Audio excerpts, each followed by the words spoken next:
ZP school Selu, एज्युटेक Mahendra या YouTube चॅनलवरती सर्व विद्यार्थ्यांचे मनपूर्वक स्वागत. आजच्या या व्हिडिओमध्ये नेहमीप्रमाणे आपण महत्त्वपूर्ण प्रश्नांची उजळणी करणार आहोत. NMMS परीक्षेची तयारी करत असताना विज्ञान असेल, इतिहास, भूगोल, नागरिकशास्त्र असेल, या सर्व विषयांची तयारी आपण करून घेत असतो. त्याच पद्धतीनं मॅटमधील बुद्धिमत्ता असेल, या विषयाची पण आपण परिपूर्ण तयारी करून घेत असतो. तर आजच्या या व्हिडिओमध्ये आपण 2018-19 पासून ते 2024-25पर्यंत नागरिकशास्त्र या विषयावर आधारित महत्त्वपूर्ण प्रश्नांची उजळणी करणार आहोत. तुम्हाला माहीत असेल की दरवर्षीच्या सॅट पेपरमध्ये 5 प्रश्न हे निश्चित नागरिकशास्त्र या विषयावर विचारले जातात आणि आलटून पालटून ते नेहमी आलटून पालटून दरवर्षी ते प्रश्न येत असतात. म्हणून या प्रश्नांचा सराव आपण जर केला तर 2025-26 जो आपला 28 नोव्हेंबरचा पेपर आहे, त्या पेपरमध्ये आपल्याला नागरिकशास्त्र विषयामध्ये 5 पैकी 5 गुण निश्चितच मिळतील. चला तर पाहूया 2018-19 पासून ते 24-25पर्यंतचे सर्व प्रश्न. पहिला प्रश्न आहे, अध्यक्षीय शासन पद्धतीत कोण कार्यकारी प्रमुख असतात? तर विद्यार्थी मित्र लक्षात घ्या, अध्यक्षीय शासन प्रणाली जी असते, या अध्यक्षीय शासन प्रणाली जर आपण पाहिली तर अमेरिकेमध्ये आहे. तर इथं राष्ट्राध्यक्ष हे प्रमुख असतात. आपल्याला माहीत असल्याप्रमाणे डोनाल्ड ट्रम्प हे अमेरिकेचे राष्ट्राध्यक्ष आहेत आणि आपण भारताने संसदीय शासन पद्धती स्वीकारलेली आहे. म्हणून भारतामध्ये जर आपण पाहिलं तर पंतप्रधान हे काय असतात? कार्यकारी प्रमुख असतात मंत्रिमंडळाचे. त्यानंतर 52वा प्रश्न, कराविषयीचे प्रस्ताव केवळ टिंबटिंब या सभागृहात मांडले जातात. आता जे कराविषयीचे प्रस्ताव असतात ते सगळे प्रस्ताव हे लोकसभेमध्ये मांडले जातात. विद्यार्थी मित्र, कुठे मांडले जातात? लोकसभेमध्ये. लोकसभा हे कनिष्ठ सभागृह आहे आणि राज्यसभा हे वरिष्ठ सभागृह आहे. लक्षात घ्या. प्रश्न क्रमांक 53, भारताचे टिंबटिंब हे राज्यसभेचे पदसिद्ध सभापती असतात. मी आता सांगितल्याप्रमाणे राज्यसभा हे वरिष्ठ सभागृह आहे आणि या जे काही या राज्यसभेचे सभापती हे नेहमी पदसिद्ध जे असतात ते उपराष्ट्रपती असतात. राष्ट्रपती हे आपल्या देशाचे प्रमुख आहेत, प्रथम नागरिक आपण त्यांना म्हणतो, बरोबर.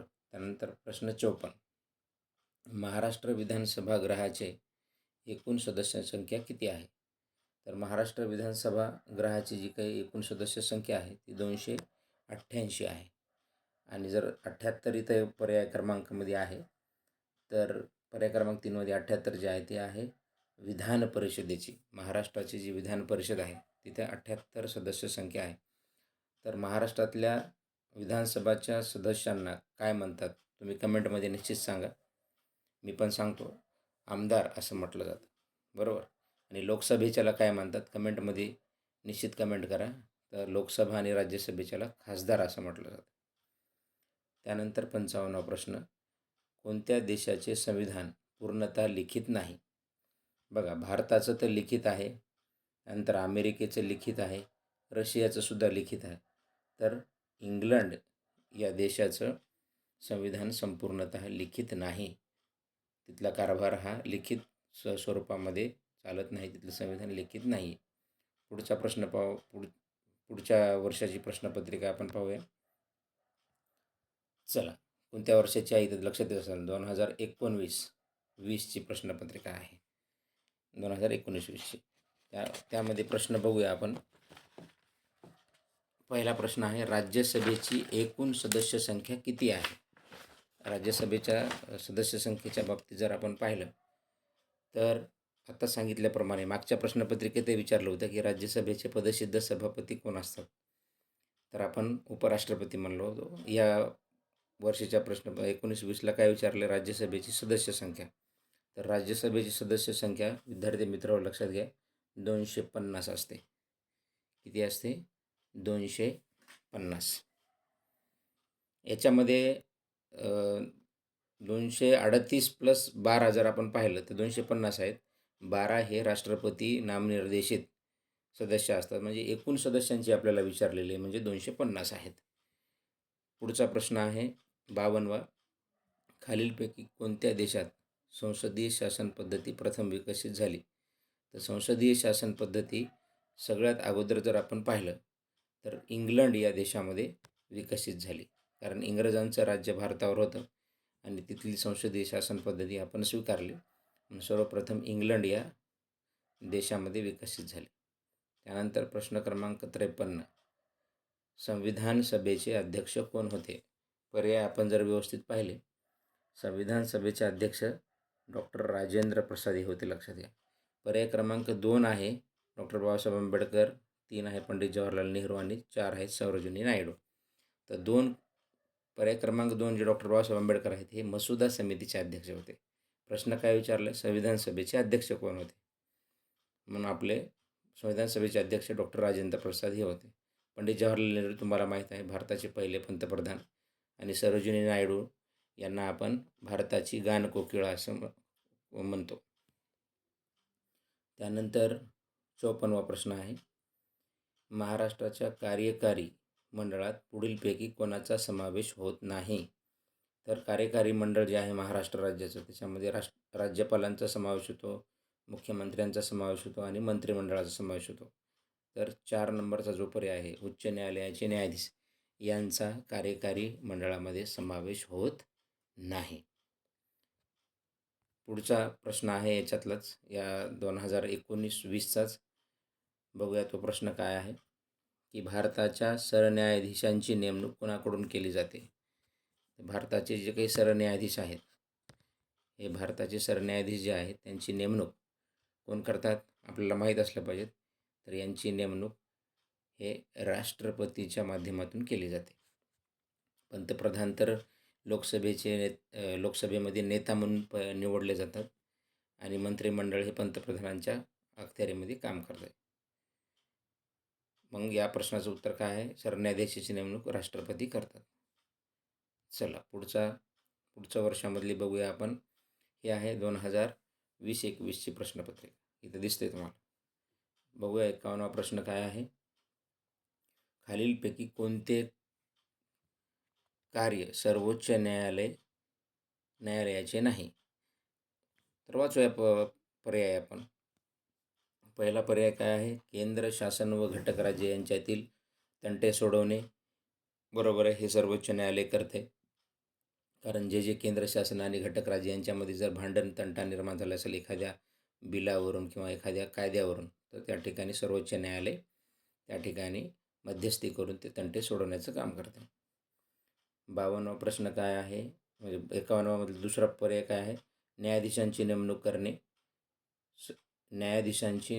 करणे या बाबतीत समजा आपल्याला थोडंसं डाऊट आहे. पुढचा पर्याय वाचूया आपण. नागरिकांच्या मूलभूत हक्कांचे रक्षण करणे, राष्ट्रपतींनी सल्ला विचारल्यास देणे. तर याचं उत्तर आपल्याला सांगता येईल, न्यायाधीशांची नेमणूक या ठिकाणी केली जात नाही. सर्वोच्च न्यायालय हे न्यायाधीशांची नेमणूक करतात का? तर नाही, राष्ट्रपतींच्या माध्यमातून सर्वोच्च न्यायालयाचे न्यायाधीश नेमले जातात. 52वा प्रश्न काय आहे, कनिष्ठ न्यायालयाने आपल्या अधिकार क्षेत्राच्या पलीकडे न जाण्याविषयीचा आदेश म्हणजे काय? हे वेगवेगळ्या प्रकारचे आदेश आपल्या राज्यघटनेमध्ये आलेले आहेत. तर तो आदेश म्हणजे प्रतिषेध असं म्हटलं जातं. कनिष्ठ न्यायालयाने आपल्या अधिकार क्षेत्राच्या पलीकडे न जाण्याविषयी आदेश देऊ शकतात सर्वोच्च न्यायालयाचे न्यायाधीश, तेव्हा तो प्रतिषेध असतो, लक्षात घ्या. 53वा प्रश्न आहे, राष्ट्रपती पदाची निवडणूक लढवणाऱ्या व्यक्तीच्या वयाची किती टिंबटिंब वर्ष पूर्ण असले पाहिजेत? बघा, राष्ट्रपती पदाची निवडणूक आपल्याला जर लढवायची असेल तर आपल्याला 35 वर्ष पूर्ण असणं गरजेचं आहे. काही अटी आणि शर्ती या ठिकाणी भारतीय राज्यघटनेमध्ये दिलेल्या आहेत प्रत्येक पदाची निवडणूक लढवत असताना. तर या ठिकाणी राष्ट्रपती पदाची निवडणूक लढवायची असेल तर 35 वर्ष वय आपलं असलं पाहिजे. या ठिकाणी पर्याय क्रमांक 1 आहे 18, 2 आहे 25 आणि 3 आहे 30. तर 18 वर्ष वयाची अट कशासाठी आहे बघा, मतदार आपण जे असतो तरुण मतदार 18 वर्षाची झाली की त्यांची मतदार नोंदणी होत असते. 25 वर्ष जर पाहिलं आपण तर लोकसभेचे जे काही आपल्याला सदस्य होताना निवडणूक लढवताना 25 वर्ष वयाची अट असते आणि राज्यसभेची 30 वर्षाची अट असते. त्यानंतरचा प्रश्न बघा, परत प्रश्न या ठिकाणी विचारला आहे महाराष्ट्र विधान परिषदेचं विचारलं आहे बघा. अगोदरच्या प्रश्नपत्रिकेत काय विचारलं होतं? विधानसभेचे. आपण विधानसभेचे सांगितलं होतं की 250 आहेत, 288 आहेत. तर आता विधान परिषदेचे या ठिकाणी विचारलेत तर किती आहेत? 78. विधान परिषदेचे 278 आहेत आणि विधानसभेचे 288 आहेत. 55 प्रश्न बघूया आपण. खालीलपैकी चुकीचे विधान कोणते? वाचू या सगळे विधानं. कायदेमंडळ कायद्याची निर्मिती करते. बरोबर आहे, योग्य आहे. कायदेमंडळच म्हणजे आपली संसद कायद्याची निर्मिती करत असते. त्यानंतर कार्यकारी मंडळ कायद्याची प्रत्यक्ष अंमलबजावणी करत असते. न्यायमंडळ न्याय देण्याचं काम करते, हे पण बरोबर आहे. चौथा पर्याय काय आहे? कायदेमंडळ, कार्यकारी मंडळ आणि न्यायमंडळ या तीनही शाखांचे परस्पर संबंध काय? मंत्रिमंडळ ठरवते. तर हा पर्याय आपला चुकीचा आहे, लक्षात घ्या. इथं मंत्रिमंडळ ठरवते का? नाही. कार्यकारी मंडळ, कायदेमंडळ आणि न्यायमंडळ हे तीनही स्वतंत्र शाखा आहेत. याचा मंत्रिमंडळाशी काही संबंध नाही, लक्षात घ्या. कार्यकारी मंडळामध्ये समजा कायद्याची प्रत्यक्ष अंमलबजावणी करताना ते स्वतंत्र या ठिकाणी आहे. मंत्रिमंडळाशी समावेश ते त्या ठिकाणी होऊ शकतो. पुढचा प्रश्न आहे आपला 51वा प्रश्न. कोणत्या वर्षाचा आहे बघा? 23व्या वर्षाचा आहे. तर वाचूया. पैशासंबंधीचे प्रस्ताव आर्थिक मानले जातात असे सर्व प्रस्ताव प्रथम कोणत्या सभागृहामध्ये मांडले जातात? हे जे काही आहे पैशासंबंधाचे सगळे जे काही प्रस्ताव आहेत ते कुठं मांडले जातात? तर ते मांडले जातात लोकसभेमध्ये. विद्यार्थी मित्र लक्षात घ्या, कुठं मांडले जातात? लोकसभेमध्ये सगळ्यात अगोदर मांडले जातात पैशासंबंधीचे. त्यानंतर 52वा प्रश्न आहे. केंद्रीय मंत्रिमंडळाची संख्या लोकसभेच्या एकूण सदस्य संख्येच्या टिंबटिंब टक्के असणार नाही असे निश्चित करण्यात आले आहे. म्हणजे केंद्रीय मंत्रिमंडळ स्थापन करत असताना पंतप्रधानांना एक काळजी घ्यावी लागते की लोकसभेचे एकूण सदस्य जे आहेत त्यांच्या किती टक्के प्रमाणामध्ये मंत्री घ्यायचे. तर त्याचं उत्तर आहे तर 15% अधिक असणार नाहीत, हे त्यांना निश्चित करावं लागतं. 15% अधिक नसावेत मंत्री. त्यानंतर 53वा प्रश्न काय आहे? मुंबई उच्च न्यायालय खालीलपैकी कोणत्या प्रदेशासाठी नाही? बघा, मुंबई उच्च न्यायालयाची जी काही हे आहे कार्यकक्षा आहे ती महाराष्ट्र, गोवा आणि दादर नगर हवेली या तीनही ठिकाणी आहे. तर अंदमान निकोबार बेटांमध्ये त्यांची कार्यकक्षा नाही आपल्या मुंबई उच्च न्यायालयाची. 54वा प्रश्न काय? खालीलपैकी कोणता अधिकार राज्यपालांना नाही? म्हणजे प्रत्येक राज्याचे जे राज्यपाल असतात त्यांना वेगवेगळे अधिकार दिलेले असतात. ते अधिकार वाचूया आपण कोणकोणते आहेत. विधेयकाचे कायद्यात रूपांतरण करणे हे त्यांना अधिकार आहे, लक्षात घ्या, राज्यपालांना. विधिमंडळाचे अधिवेशन बोलवणे, बरोबर आहे. दरवर्षी विधिमंडळाचे वेगवेगळे अधिवेशन होतात. हिवाळी असेल, उन्हाळी असेल, हे अधिवेशन होतात. त्यावेळेस सगळ्यात अगोदर जे अभिभाषण करतात ते राज्यपाल करत असतात, ते अधिवेशन बोलवत असतात. तरी पण तिसरा पर्याय आहे कायदा निर्मितीसाठी अध्यादेश काढणे, हे पण बरोबर आहे. कायदा निर्मितीसाठी अध्यादेश राज्यपाल काढतात. मंत्रिमंडळातील सदस्य ठरवणे हे मात्र त्यांचं काम नाही. हे मंत्रिमंडळातील सदस्य कोण ठरवतात? मुख्यमंत्री ठरवत असतात. ज्यांना कोणतं मंत्रिपद द्यायचं आहे हे मुख्यमंत्री ठरवत असतात. त्यानंतर कमेंटमध्ये तुम्ही सांगा की महाराष्ट्र राज्याचे सध्याचे राज्यपाल कोण आहेत आणि मुख्यमंत्री पण कोण आहेत? कमेंटमध्ये तुम्ही निश्चित सांगा. 55वा प्रश्न आहे. खालीलपैकी कोणता विषय संघ शासन व राज्य शासन दोन्हीकडे आहे? बघा, वेगवेगळ्या सूची आहेत आपल्या राज्यघटनेमध्ये. संघ सूची, समवर्ती सूची आणि राज्यसूची. समवर्ती सूचीमध्ये काय आहे म्हणजे राज्य आणि केंद्र दोघंही कायदे करू शकतात. तर इथं प्रश्न विचारला आहे आपल्याला संघ शासन म्हणजे केंद्र शासन आणि राज्य शासन दोन्हीकडे जर विषय असेल कोणता तर महत्त्वपूर्ण विषय म्हणजे शिक्षणाचा विषय आहे. शिक्षणाचे जे कायदे करायचे असतील तर केंद्र सरकार आणि राज्य सरकार दोघंही मिळून कायदे करत असतात. लक्षात येते विद्यार्थी मित्र हो. चला पुढचा प्रश्न. पुढची प्रश्नपत्रिका आहे 23-24 या वर्षाची. मध्यावधी निवडणुका म्हणजे दर 5 वर्षांनी घेतल्या जाणाऱ्या निवडणुका बिलकुल नाही. मध्यावधी या शब्दावरून लक्षात आलं पाहिजे तुम्हाला की मध्येच कुठंतरी 5 वर्षाच्या दरम्यान निवडणुका लागतात. संसद सदस्याने राजीनामा दिल्यानंतर घेतलेल्या निवडणुका, आणीबाणीच्या कालावधीत घेतल्या जाणाऱ्या निवडणुका हे पण नाही. मुदत पूर्ण बघा इथं दिलेलं आहे. मुदत पूर्ण होण्याआधी जे काही समजा निवडणुका घेतल्या जातात, विसर्जित केल्या जातात, लोकसभा विसर्जित झाल्यास घेतल्या जाणाऱ्या निवडणुका म्हणजे मध्यावधी निवडणुका. 52वा प्रश्न काय आहे? संविधान सभेच्या सूचनेनुसार मूळ मसुद्यात फेरबदल करण्याचे काम टिंबटिंब यांनी केले. आपल्याला माहीत असलं पाहिजे की बाबा मसुदा समितीचे अध्यक्ष कोण होते तर भारतरत्न डॉक्टर बाबासाहेब आंबेडकर. म्हणून मसुदा जो असेल राज्यघटनेचा त्याच्यात फेरबदल कोण करतील? डॉक्टर बाबासाहेब आंबेडकरच यांनी त्यावेळेस फेरबदल करण्याचं काम केलं. म्हणून भारतीय राज्यघटनेचे शिल्पकारसुद्धा त्यांना म्हटलं जातं. राजेंद्र प्रसाद हे भारतीय जे काही राज्यघटनेचे जे अध्यक्ष होते, पदसिद्ध अध्यक्ष आपण म्हणतो त्यावेळेसचे राजेंद्र प्रसाद होते. सरदार वल्लभभाई पटेल हे पहिले गृहमंत्री होते आपल्या मंत्रिमंडळामध्ये.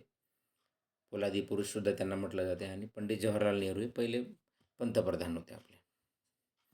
त्यानंतर पुढचा प्रश्न. लोकसभेच्या संदर्भातील विधाने खाली दिली आहेत. चुकीच्या विधानाचा पर्याय क्रमांक ओळखून लिहा. आता चुकीचं विधान कोणतं आहे ते पाहूया आपण. बघा पहिला पर्याय काय आहे? जनतेकडून प्रतिनिधींची थेट निवड करणे लोकसभेच्या बाबतीत आहे ना. तर पाहू आपण. त्यानंतर सदस्यांची संख्या निश्चित असते. सदस्यांचा कार्यकाल 6 वर्षाचा असतो आणि निवडणुका ठराविक मुदतीनंतर होतात. तर बघा इथं चुकीचा पर्याय आहे 3 नंबर. सदस्यांचा कार्यकाल हा 5 वर्षाचा असतो. आताच मी थोड्या वेळापूर्वी सांगितलं की लोकसभेच्या सदस्यांना खासदार असं म्हटलं जाते. मग इथं जे काही खासदार निवडून जातात ते खासदार 5 वर्षासाठी तिथं असतात. 6 वर्षाचा कार्यकाल इथं नसतो. बाकीचे सगळे बरोबर आहे. जनतेकडून प्रतिनिधींची निवड होते. खासदार कोण निवडते? आपणच निवडतो. सदस्यांची संख्या निश्चित असते. त्यानंतर निवडणुका ठराविक मुदतीनंतर होतात. म्हणजे दर 5 वर्षांनी निवडणुका होतात, नवीन खासदार होतात. तुम्ही कमेंटमध्ये सांगा की आपल्या बीड जिल्ह्याचे खासदार कोण आहेत. त्यानंतर 54वा प्रश्न. शासनाच्या प्रशासन यंत्रणेतील सनदी अधिकाऱ्यांची पदे खाली दिली आहेत. त्यामधील विसंगत पदाचा पर्याय ओळखून लिहा. आता बघा सनदी अधिकारी म्हणजे जे कलेक्टर असतात, तहसीलदार असतात, महापालिका आयुक्त असतात, ज्यांना शासन परीक्षेच्या माध्यमातून त्यांची निवड करते आणि त्यांची नेमणूक करते.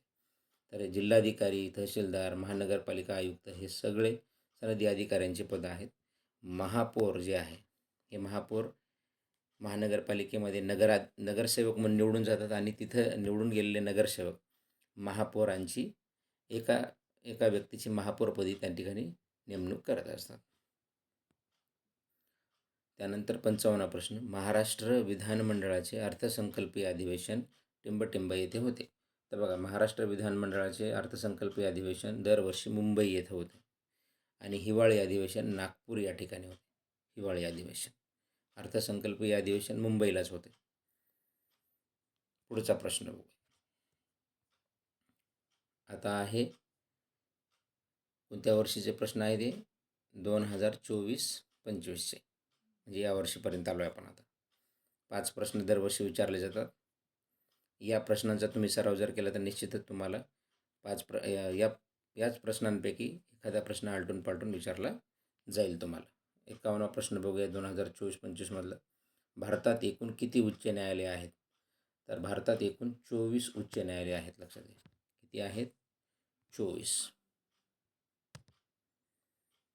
आणि सर्वोच्च न्यायालय एक आहे दिल्ली या ठिकाणी. बरोबर आहे. सर्वोच्च न्यायालय कुठं आहे? या ठिकाणी लिहितो मी दिल्ली या ठिकाणी. दिल्ली भारताची राजधानी आहे आपली, आहे की नाही? दिल्ली. सर्वोच्च न्यायालय दिल्ली या ठिकाणी आहे. तर एकूण उच्च न्यायालयाची संख्या किती आहे? 24 आहे. विद्यार्थी मित्र लक्षात घ्या. उच्च न्यायालयाची संख्या किती आहे? 24. पुढचा प्रश्न बघूया. 52वा प्रश्न बघूया. नोकरशाहीत विसंगत असलेले काम ओळखा. कायदा व सुव्यवस्था राखणे बरोबर आहे. कायदा व सुव्यवस्था राखण्याचे काम नोकरशाहीमध्ये केले जाते. आता जसं म्हणलं की सनदी जे काही अधिकारी आहेत ते वरून आलेल्या आदेशांचं पालन करून कायदा व सुव्यवस्था राखण्याचं काम करतात. पर्यावरणाचे रक्षण करण्यासाठी प्रयत्न करणे हे पण बरोबर आहे. निवडणुकीत उभे असणाऱ्या उमेदवारांना मदत करणे हे मात्र करू शकत नाहीत नोकरशाहीमध्ये. लक्षात घ्या. निवडणुकीत उभे असणाऱ्या उमेदवारांना मदत कशी करणार? बरोबर. त्यानंतर कर गोळा करून सरकारी तिजोरीत जमा करणे. दरवर्षी वेगवेगळा घरपट्टी असेल, नळपट्टी असेल, पाणीपट्टी असेल, वेगवेगळे मालमत्ता कर असेल आपण भरत असतो. त्यानंतर पुढचा प्रश्न आहे 52वा. भारतातील सर्वच घटक राज्यांच्या शासन यंत्रणेचे अधिकार राजकीय स्वरूप सारखेच आहे. अपवाद आहे फक्त. अपवाद काय आहे? तर जम्मू काश्मीर आहे. कारण याला विशेष राज्याचा दर्जा 370 कलमनुसार दिला होता. आता ते 2019मध्ये 370 व कलम रद्द करण्यात आलेला आहे. बाकीचे सगळ्यांना काही विशेष दर्जा नाही, फक्त जम्मू काश्मीरला होता. आता 2019ला 370 व कलम रद्द करण्यात आला. 54 प्रश्न काय आहे? राज्यसभेच्या संदर्भातील विधाने खाली दिली आहेत. त्यात चुकीचा विधानाचा पर्याय क्रमांक ओळखून लिहा. दर 2 वर्षांनी 1/3 सभासद निवृत्त होतात. बरोबर आहे. सदस्यांची संख्या 250 आहे. बरोबर आहे. राज्यसभेची आपण पाहिली मागच्या वर्षाच्या प्रश्नपत्रिकेत. सदस्यांचा कार्यकाळ 6 वर्षाचा असतो. राज्यसभेचा 6 वर्षाचा, लोकसभेचा 5 वर्षाचा. आणि जनतेकडून सदस्यांची थेट निवड होते. तर जनतेकडून होते का यांची थेट निवड? नाही. लोकसभेमधल्या खासदारांचीच निवड जनतेकडून होते. इथं दर 1/3 सभासद निवृत्त होतात. याच्यावरूनच आपल्याला लक्षात आलं पाहिजे की इथं जनतेकडून थेट निवड होत नाही. तर जे काही राज्यामधले जे काही स्थानिक स्वराज्य संस्था आहेत त्यांच्यामधले जे काही किंवा विधानसभा असतील, विधानमंडळे असतील, येथील सदस्य काय करत असतात? राज्यसभेच्या संदर्भात असणारे जे काही सदस्य आहेत ते मतदानानं त्यांची नेमणूक करत असतात. त्यानंतर 55वा प्रश्न आहे. संविधानाने शिक्षण या विषयावर कायदा करण्याचा अधिकार कोणत्या सूचीमध्ये दिला आहे? बघा आताच प्रश्न आला. संघ शासन आणि राज्य शासन या दोघांचाही विषयाचा कोणता विषय होता? तर शिक्षण होता. तर इथं वेगळा प्रश्न विचारला आहे. संविधानाने शिक्षण कोणत्या विषयावर कायदा आहे? तर संघ सूचीमध्ये आहे. ते कोणत्या सूचीमध्ये आहे? संघ सूची. नाही सॉरी संघ सूची नाही आहे ते. तर ते आहे समवर्ती सूची. समवर्ती सूची दोघंही कायदे करू शकतात या ठिकाणी. संघसूची ही केंद्र कायदे करते आणि राज्यसूचीमध्ये राज्य कायदे करणारे विषय असतात. तर विद्यार्थी मित्र हो, 2018-19 पासून ते 24-25 पर्यंतच्या सर्व प्रश्नांचा आपण सराव केला. हा व्हिडिओ तुम्ही जर पाहिला तर तुम्हाला निश्चितच या वर्षीच्या परीक्षेमध्ये याचा फायदा होईल आणि 5 पैकी 5 मार्क निश्चितच मिळतील. आपल्याला व्हिडिओ कसा वाटला निश्चितच कमेंट करा, लाईक करा आणि शेअर करा. धन्यवाद.